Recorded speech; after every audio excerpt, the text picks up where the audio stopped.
there, my name is Megan and welcome to my channel, or welcome back. Today I'm going to be doing my January TBR. I have a mixture of some YA fantasy, some adult fantasy, and then obviously I want to throw a sci-fi in there. But before we go ahead and get on into the TBR, if you are not already subscribed to my channel, please hit that subscribe button, as well as the little bell icon so you can be notified every time I post new content. I post videos every Monday, Thursday, and Saturday. Also, you can check down in the description box below for links to my Patreon, where I do book giveaways, as well as my Amazon shop, where I list out all of the books that I loved and recommend. The first book is a YA fantasy, and that is Dark Fable by Catherine Harbour. This is a book I got at Y'all Fest. Its release date is January 2024, so this is an advanced reader copy. And I absolutely love this cover. I think it's gorgeous with the flowers and the mask. I don't know, I just love it. And it has been compared to heist-type stories like Six of Crows. In this book, we're following a main character named Evie, and Evie has this special ability to become invisible. And because of this special ability, she's really tried to live her life unnoticed. But one day she accidentally is found out by this group of thieves who do heists known as the Dark Fable. This group of thieves focuses on stealing like artifacts and things of the occult, and Evie jumps at the chance to be part of a group and feel important. But as she learns more about this group and becomes intertwined with them, she learns some dark secrets that they harbor that actually might lead her to learn more about her own tragic past. Next, I would like to continue with the Skyward series by reading Titanic by Brandon Sanderson. I know that the fourth book is already out or comes out soon, and I would like to be caught up with this series before getting the fourth and final book. But in this series, this is a YA sci-fi series. We are following a main character named Spensa, and on the planet that Spensa lives on, they are constantly being attacked by these aliens known as the Krell, if I remember correctly. And they literally, fly these planes and attack where Spensa lives. So Spensa has always wanted to be a fighter pilot to help combat the Krell, and her father was actually a fighter pilot, but he has been labeled a deserter because he went missing and no one could find him. So Spensa's trying to clear her name, clear her father's name, and kind of prove herself.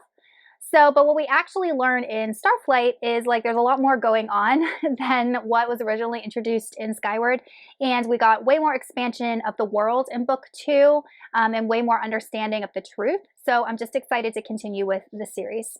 And then we have another Brandon Sanderson book, and that is Yumi and the Nightmare Painter.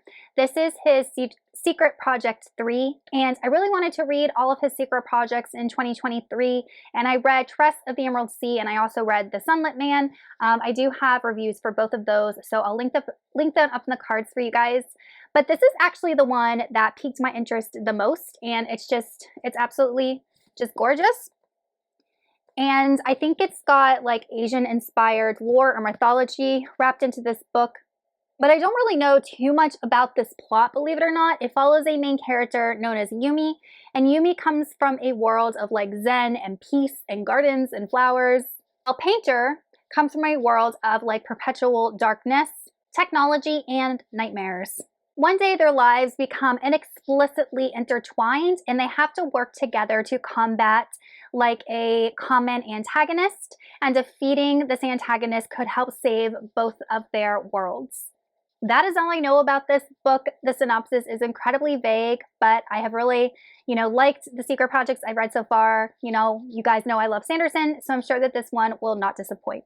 Then we have A Curse for True Love by Stephanie Garber. This is the third book in her Once Upon a Heart series, which is a spin-off of her Caraval series.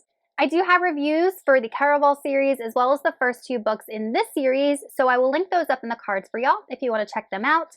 But this, I think, is the final book in this spin-off series, and we are following a new character named Evangeline, and she is dealing with the fate known as Jax, who was introduced in the Caraval series. In this book, we are continuing Evangeline's story, and she had traveled to the north in order to find her happy ending, and we all know that she ended up marrying the prince, and we also learned that there was some shady things going on in this kingdom.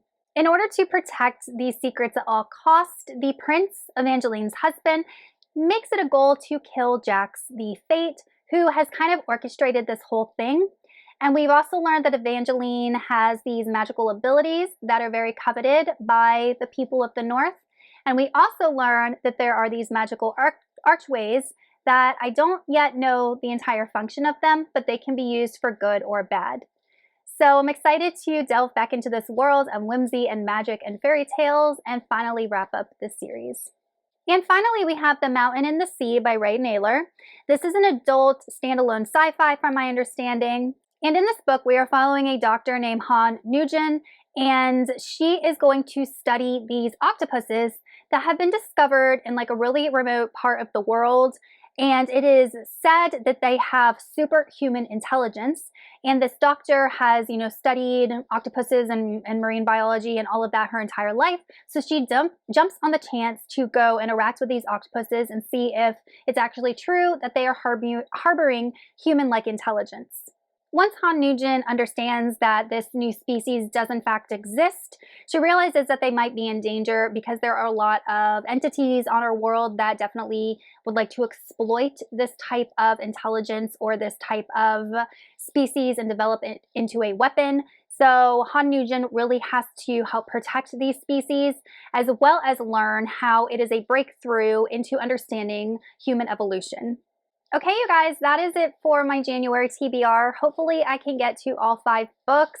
You guys need to let me know in the comments if you've read any of these and what you thought of them, or shoot me your TBR for the month of January. I really enjoy seeing what you guys are reading as well. I will see you all in another video soon, and thank you for watching. Goodbye.